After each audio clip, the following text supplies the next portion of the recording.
Fala galera do canal Estudante, beleza? Bem-vindos a mais uma videoaula do nosso curso de cinemática. Hoje a gente vai falar sobre queda livre.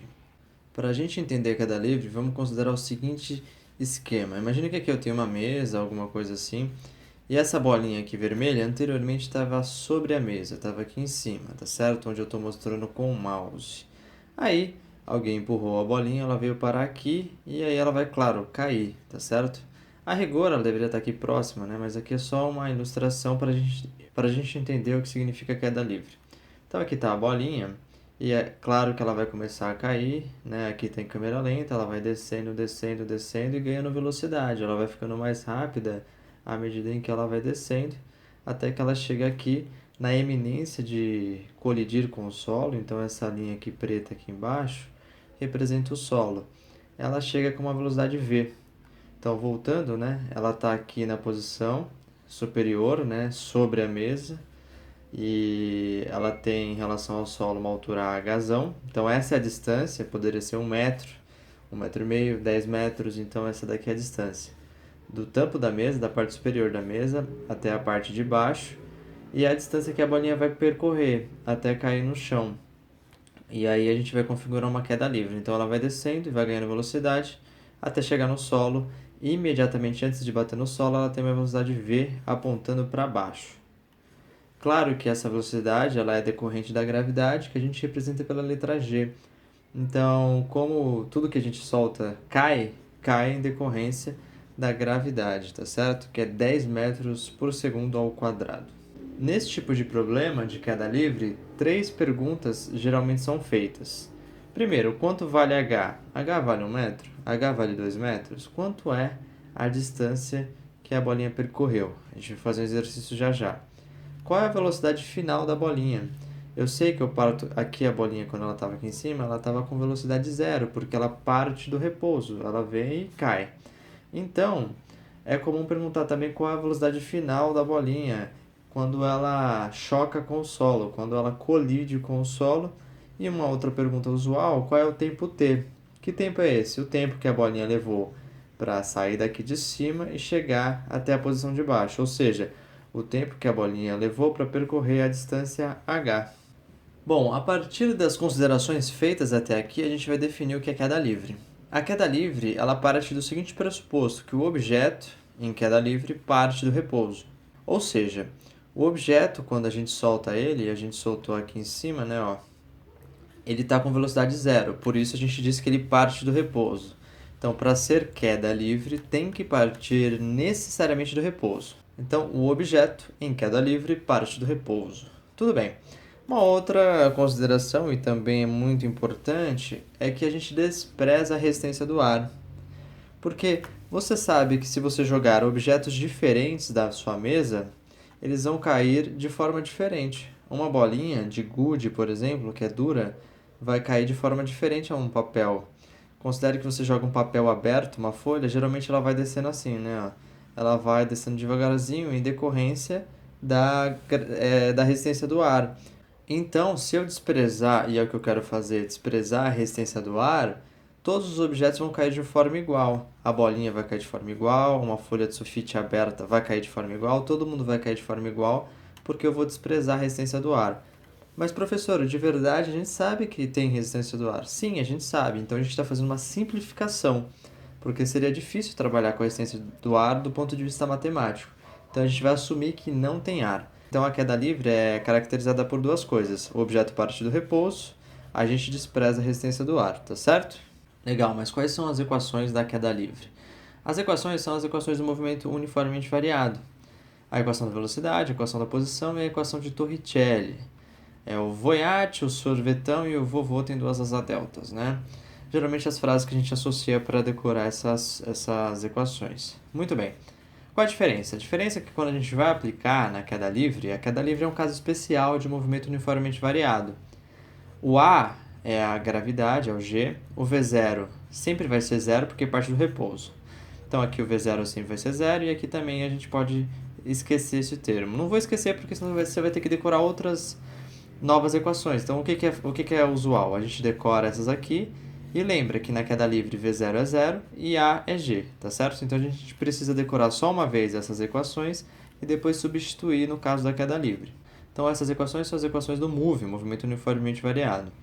E o que eu vou fazer aqui? Eu vou substituir a aceleração A por G. Então onde tem A, eu vou colocar G em vermelho aqui. Então beleza, a gente já tem as nossas equações, as nossas ferramentas para conseguir resolver exercícios de queda livre. São as equações do movimento uniformemente variado. Agora, geralmente os alunos têm duas dúvidas, né? A primeira é qual equação eu uso, já que eu tenho três. E a segunda, qual é o sinal? Geralmente não sabe se coloca mais G, menos G, mais V0, menos V0, etc. Então, o sinal é uma coisa importante. A gente vai começar a fazer uma discussão breve, mas acredito que completa, sobre a discussão de sinal na queda livre. Muito bem, então para a gente entender o sinal, o que eu vou fazer? Pegar o exemplo que a gente já viu, a bolinha partia daqui, chega até aqui embaixo, submetida a uma gravidade G, e ela percorre uma altura Hzão. Maravilha. Então, ó, esse cara aqui, essa seta para baixo, representa o meu sistema de coordenadas. Sempre a gente precisa definir isso. Isso daqui, na verdade, é a minha trajetória. A trajetória é S, é sempre importante. Então, aqui está a origem da trajetória S e aqui vale H, né? Porque essa distância é H. Professor, por que a setinha está apontando para baixo e não está apontando para cima? Daqui a pouco a gente vai apontar para cima, mas são duas possibilidades aqui, né? Ou você pode adotar a sua trajetória para baixo ou para cima. Vamos ver qual é a diferença em cada caso num exercício. Bom, a partir dessa trajetória S adotada, algumas coisas a gente pode concluir. A primeira é que a gravidade é positiva. Por que é positiva? Porque a setinha da gravidade está no mesmo sentido da setinha da trajetória. Por isso que é importante usar uma trajetória para não errar nenhum sinal. E a velocidade também é positiva, né? Que significa maior que zero, então é positivo, maior que zero, positivo. Por que a velocidade é positiva? Pelo mesmo motivo. A velocidade está no mesmo sentido da trajetória. Então, nessas equações aqui, quando eu for entrar com a velocidade v, vou entrar com o valor positivo. Quando eu for entrar com o valor de g, que é 10, vou colocar mais 10 aqui. Mesma coisa aqui, mesma coisa aqui e a mesma coisa aqui. Então, por isso é importante, ou eu coloco uma setinha para baixo ou uma setinha para cima, para eu nunca errar. A gente vai fazer um exercício bem simples aqui, que não vai ter erro mesmo, mas em alguns problemas um pouco mais elaborados, essa dica vai fazer diferença. Então, sempre a gente define uma setinha para cima ou para baixo, que é a minha trajetória, e depois a gente sabe se é positivo quando concorda com a trajetória e é negativo em caso contrário. Então, pensando em caso contrário aqui, a origem está aqui, tá certo? Então, aqui está meu valor zero, aí subindo, porque a setinha está para cima, agora vale H. Vale H porque essa distância aqui é H. Muito bem, agora a velocidade está para baixo, a gravidade está para baixo, na verdade continuam para baixo, né? E a trajetória está para cima, a minha posição. Então, o que acontece? A gravidade vai ficar negativa e a velocidade vai ficar negativa. Por quê? Porque a setinha da gravidade está para baixo e a trajetória está para cima. Velocidade está para baixo, trajetória está para cima. Como estão em sentidos contrários, fica negativo. Então, quando eu for usar essas equações, o g vai entrar menos 10, menos 10, menos 10, e a velocidade vai entrar negativa. Nesse caso é 5, né? Então, entraria aqui menos 5 e aqui entraria menos 5, beleza? Para entender mesmo, vamos ver esse seguinte exercício aqui. Um objeto é solto do repouso de uma altura h em relação ao solo. Sabendo que o objeto chega ao solo com velocidade igual a 5 metros por segundo, eu já tinha falado de 5 metros por segundo, né? Desse exercício eu já estava adiantando. E que a aceleração da gravidade vale 10, determine o tempo gasto para chegar ao solo e o valor da altura h em metros. Bom, então o exercício é esse daqui que a gente já estava discutindo. Tem um objeto, eu vou soltar ele daqui de cima a uma altura h, a uma distância h. Depois ele vai chegar aqui embaixo, né? Então ele vai percorrer toda essa altura h, submetido a uma aceleração de 10 metros por segundo ao quadrado, ele vai chegar com uma velocidade de 5 metros por segundo. Beleza? Então é o mesmo exemplo que a gente já vem trabalhando. O que ele quer mesmo? Ele quer o tempo que eu levo para chegar ao solo e o valor da altura h em metros. Bom, quando fala em tempo, geralmente a gente vai esquecer a terceira equação, que é a equação de Torricelli. Por quê? Porque a equação de Torricelli não tem tempo nela, né? Então ela não vai me ajudar muito. Cadê o tempo aqui? Eu não consigo encontrar. A equação 2 tem tempo e a equação 1 tem tempo. Qual equação é mais fácil? Claro que a equação 1, né? Aqui tem t ao quadrado, tem um monte de termos, é um pouquinho mais complicado, então a gente vai escolher a equação 1, porque tem tempo. E mais do que isso, né? Porque eu conheço todos os termos. A velocidade inicial é zero, porque é queda livre. G é 10 metros por segundo e V é 5. Então a gente precisa só ajustar o sinal a partir do sistema que a gente vai adotar como referência. Então por que é queda livre? Um objeto parte do repouso de uma altura h em relação ao solo. Então repouso pode ser queda livre, né? A gente vai desprezar o ar. Então é queda livre. Sabendo que o objeto chega ao solo com velocidade igual a 5 metros por segundo e a aceleração da gravidade é constante, portanto é movimento uniformemente variado, a gente está no caso de queda livre. Então eu vou escolher essa primeira equação. E é importante a gente sempre lembrar assim, né? Tem uma seta, a gente vai marcar 0 aqui e o h aqui ao final. Essa é a estrutura do nosso sistema de coordenadas. Vai apontar para cima ou vai apontar para baixo. Então, ó, começando com esse caso aqui, apontando para baixo. O que eu sei? Aqui não vai ser sempre 0 e aqui não vai ser sempre h? Vai, porque é o nosso sistema de coordenadas. Muito bem. Então agora, ó, a gravidade, se eu usar esse sistema de coordenadas, eu estou pensando nessa equação em verde aqui, né? Então, se eu usar esse sistema de coordenadas, quanto que vai valer a velocidade final? Mais 5 metros por segundo. Por quê? Está no mesmo sentido da trajetória. Então, no lugar de Vzão, eu vou colocar 5. V0 é 0 e G. G é mais 10. Então, no lugar de G, eu vou colocar mais 10. Então, fazendo a substituição, 5 é igual a 0 mais 10t. T é igual a 0,5 segundos. Então, quer dizer que daqui, da posição 0 até H, o corpo demora 5 segundos. Agora, o que eu vou fazer? Essa setinha não está para baixo? Fica olhando aqui, ó, mudou. A setinha foi parar aqui em cima. O que vai mudar agora? Eu vou fazer o mesmo exercício, tá? Vou achar o tempo, só que eu troquei o sistema de coordenadas. A trajetória está apontando para cima agora. Então, o que eu sei? A gravidade é negativa, porque setinha para baixo, setinha para cima. Está no sentido contrário, é negativo. Velocidade, negativa, está no sentido contrário aqui, tá certo? Então, vamos lá. A velocidade final vai ser menos 5 aqui, a velocidade inicial é 0 e G é menos 10. Substituindo, tá certo? O que eu vou fazer? Isolar o T nessa equação do primeiro grau. Menos 5 dividido por menos 10 dá 0,5 segundos, que é o mesmo resultado que a gente obteve. Então é bem simples.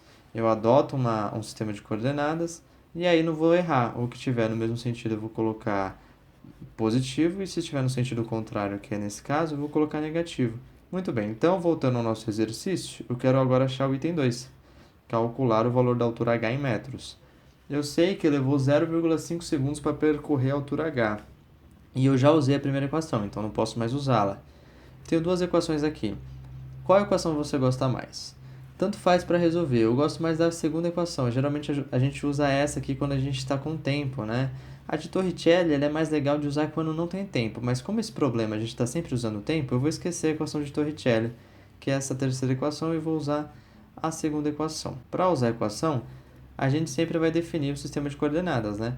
Então, eu vou colocar a setinha para cima. A gente sabe que no instante inicial a bolinha estava aqui em cima, e no instante final a bolinha está aqui embaixo. Então, ó, em t igual a 0 segundos ela está aqui, ela desceu até a posição 0, depois de 0,5 segundos, ok? Então, vou apagar as outras equações, eu quero trabalhar só com essa daqui, e aí a gente vai discutir como é que fica cada coisa, né? Bom, a posição inicial é no instante inicial, então a posição inicial é o hzão, né? Aqui é o instante inicial, a posição na trajetória S é hzão, então no lugar de S0 eu vou colocar hzão. V0 é 0, então esse termo vai cancelar, e a gravidade, positiva ou negativa?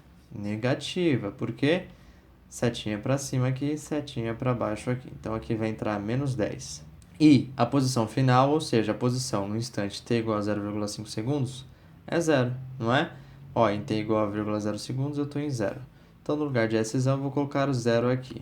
Vou ficar, então, 0 é igual posição inicial, hzão, 0t, esse termo vai cancelar, menos 10, por que menos? Porque está no sentido contrário. 0,5 ao quadrado dividido por 2, certo ou não? Maravilha. Então, ó, essa conta aqui, ó, vai dar menos 1,25, portanto, eu vou descobrir que a hzão é 1,25 metros. O que eu vou fazer agora? Eu vou fazer invertendo a trajetória. Então, o sistema de coordenadas está apontando para cima, eu vou apontar para baixo, para a gente ver que não tem segredo, né? Basta a gente definir uma trajetória, definir as posições e ajustar os sinais, que não vai ter erro em exercício nenhum. Então, ó, a setinha está apontando para cima, Olha lá, coloquei ela para baixo, certo? Ó, mas eu esqueci de mudar o zero aqui, né? E o H. Porque sempre no início tem que estar zero, não é? A origem da minha trajetória, aqui eu tenho que colocar o zero. E agora aqui é meu H. Então, ó, trocando o Hzão, aqui virou zero e aqui virou H. Então, no instante inicial, agora, nesse sistema de coordenadas, eu estou no ponto zero. E, nesse sistema de coordenadas, depois que a bolinha cai, eu estou na posição H. Gravidade, nesse caso, é positiva porque concorda, e a velocidade é positiva porque concorda. Eu não vou usar a velocidade final nesse caso, né? Porque eu vou usar essa equação aqui. Bom, o que vai mudar, então? Vai mudar esse zero, esse Hzão. Por quê? Porque a posição final agora é Hzão. Então, no lugar de zero, eu vou colocar Hzão. E a posição inicial agora é zero. Então, no lugar de S0 está Hzão, que é do outro sistema de coordenadas, eu vou colocar zero aqui. Esse termo continua igual. Esse termo muda também, porque está menos 10. Só que agora a gravidade está apontando para baixo, que está coincidindo com a trajetória, vai ficar mais, né? Porque é o mesmo sentido. Então, aqui vai ficar mais. Então, ó, fazendo essas alterações, né? Isso aqui está errado, porque é do exercício anterior. Então, nesse exercício, zero, na verdade, é Hzão, que é a posição final, nesse meu sistema de coordenadas, porque em t igual a 0,5 segundos, que é o tempo final, a posição é Hzão. Então, essa é a posição final. Posição inicial, zero. Então, eu coloco zero aqui. 0t, velocidade inicial é zero, então aqui zero. E a gravidade é mais, por quê? Porque é 10 metros por segundo ao quadrado, tá certo? No sentido da trajetória. Então, agora é mais 10 vezes 0,5 ao quadrado dividido por 2. Vou subir um pouquinho esse termo aqui. Então, ó, a gente está olhando para essa equação aqui. Basta resolver 10 vezes 0,5 ao quadrado dividido por 2, que vai dar 1,25 metros, o mesmo que a gente encontrou no item anterior. Então, talvez seja um pouco complicado no começo, mas a gente sempre vai pensar na trajetória que a gente vai escolher nesse sentido aqui, né? Então, aqui a gente sempre vai colocar a origem, aqui sempre o H. Se apontar para cima, ou gravidade vai ser negativa, velocidade vai ser negativa. Se apontar para baixo, velocidade positiva e gravidade positiva. E aí a gente coloca os valores aqui conforme o sistema que a gente escolher. Beleza, galera? Bom, espero que eu tenha ajudado vocês. Se ficou alguma dúvida, podem comentar aí embaixo que eu explico nos comentários ou eventualmente faço um novo vídeo sobre isso. Não se esquece de clicar em gostei e também de se inscrever no nosso canal e seguir o nosso Instagram, @canal o estudante. Beleza? Um grande abraço a todos e até a próxima.